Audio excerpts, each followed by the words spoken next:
បើសិនជាបានអូននៅចិនបោ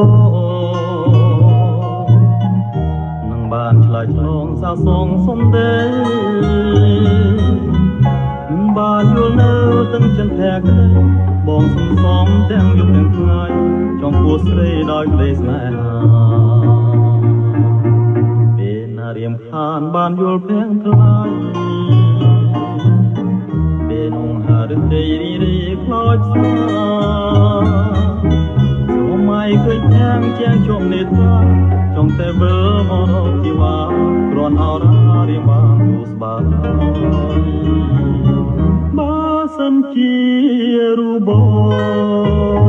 ងបានមកលងជាការលេសំបងបានស្បាព្រលឹងអើយព្រលឹងនាងគុំសោខាបើសិនជារូបបងបានមកលងជាការលេសំបងបានស្បា